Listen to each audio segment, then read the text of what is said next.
snaps, is that important too? Yes. John, what did you think about having a lot of contributors rather than just Jamal and Tyler? That's what we've been trying to do, and, you know, we still, we're building confidence, we're still doing it. And, you know, we have this week and next week to get ourselves and have a confident basketball team. We're still not there, and I'll say it again. You know, coach gets on us and he holds us and yells. Well, if it's somebody else you need to build your confidence, you're never going to be one of those guys. You do it through really working hard and then demonstrated performance in games. Scal was terrific today. I mean, that's, you know, and again, he only played 15 minutes, but if he can give us 15, 20 minutes like that, we're pretty good. You know, we're still not where we need to be, but, you know, like I said, we had a lot of help from a lot of guys today, which was good.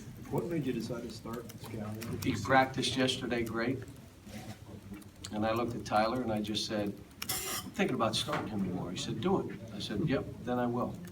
And that's what I did. What did you tell him when you told him you were going to start? I said, you two on that team, and I watched it. So Alex and he were together, and I said, you know what?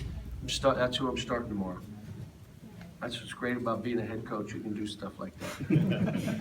Johnny, he was effective a lot in the pick and pop with Tyler. How much has he worked on that? What makes that effective? That's the best part of his game, but you saw that he scored some in the post too. You know, the one thing, we missed a lot of free throws, but I guess we ended up making a lot. To have Isaiah go 5 of 6 is like, you know, wow. Scal went 1 for 4, which is one of our better free throw shooters. But How much do you think the last game wounded their pride, the big guys, and that they came, you know, wanting? No. no, Why not? Because it seemed like it would have wounded their you pride. have to ask Alex. Cal, we've seen Scal hit jump shots before, but maybe not seen him put his rear end on people and look Yeah. like he was looking for somebody to block out. I'm going to say this. He can do it. It's very hard, though. I'd rather not do that. I'd rather do this other stuff. What he's finding out, kind of like Jamal found out, that playing winning basketball in most of these guys, what got you here to Kentucky isn't going to get you to where you want to go. You got to start doing things. You got to work harder. You got to be more focused. You got to be, you ready for this term, efficient. You're not a volume shooter anymore. No one wants to coach a volume shooter at any level. We don't have volume shooters. We have guys that can shoot, make a bunch of shots, but that's not what we have. And the way that we're going to have to play, and again, we were sloppy. There were a lot of things today that we broke down on. But my whole thing and what we did to tweak things to get these guys to focus on some different stuff is I need a confident basketball team. And it's not going to come from me building guys up who are playing like crap. That's not confidence, that's fake. And that's not how we operate. It is telling them the truth, work on it, now go do it in the game.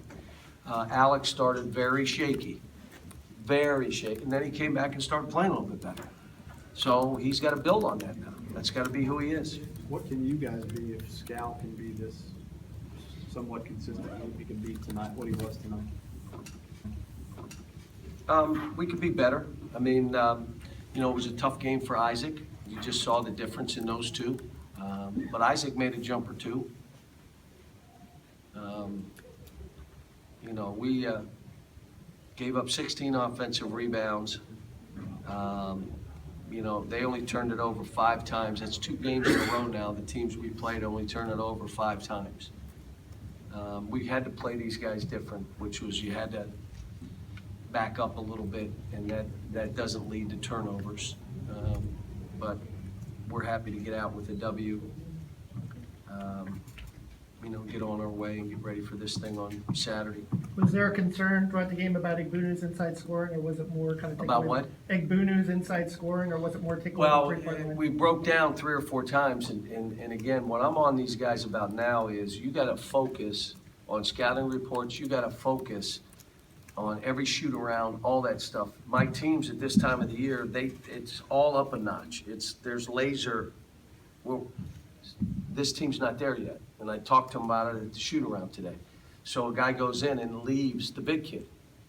And they just throw bounce passes to him. It wasn't like it was post-ups, it was bounce passes and lobs. Our whole thing was, we're backing up and make those guards beat us shooting balls. We're not giving him bounce passes. He got 3. I went crazy.